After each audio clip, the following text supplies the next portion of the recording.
Sinnott is coming to us. He is an expert on coffee, which I think is important in each of our lives. I know it is mine. He's been interviewed by Oprah Winfrey, ABC Television's 2020, the Food Network, countless other radio and television shows. So I did want to toot your horn. I think that's quite interesting. We thank you for coming all the way from Chicago to Bryan College Station for us today.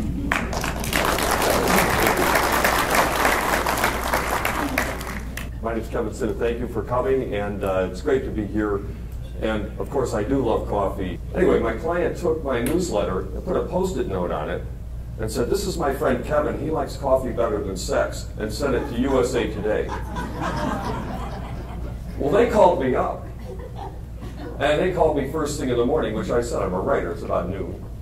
And they called me and said, didn't even identify themselves. She said, "So you're the guy that likes coffee better than sex?" I said, "I never said that. I said I've had it more."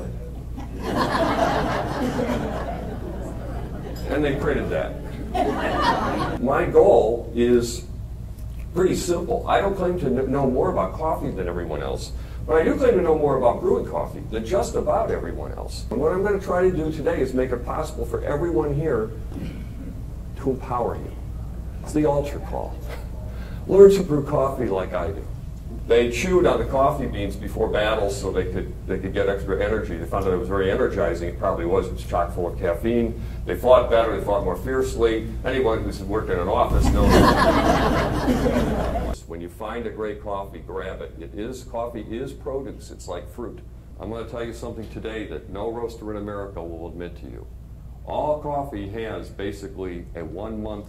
I wrote down here 14 days. I'll be lenient today and say 1 month to use from the time it's roasted.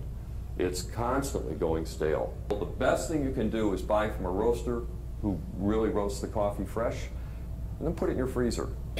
The vacuum. One thing I love about this coffee maker is its perfect contact temperature.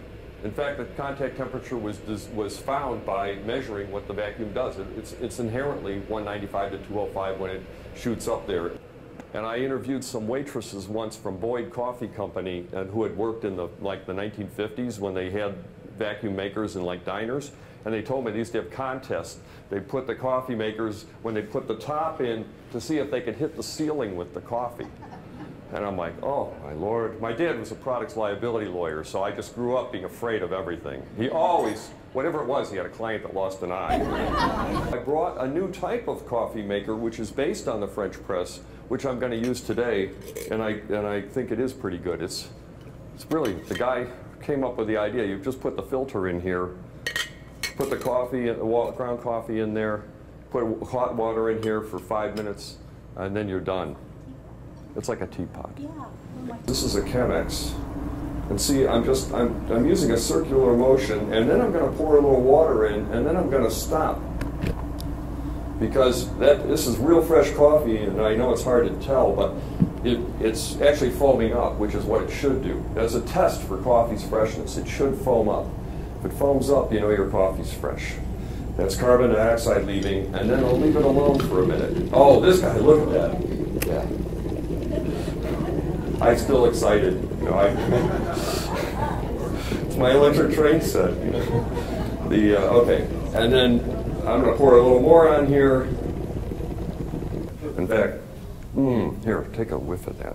Just be careful because I don't want to burn anybody. Isn't that great? Actually, yeah, okay. Thank you. It's real good coffee. Try a taste of it. That's $30 a pound coffee. I don't get that for my house. But I want to point out that just so that everyone thinks I'm a coffee snob, the most important cup of coffee is the cup of coffee you have with someone you love.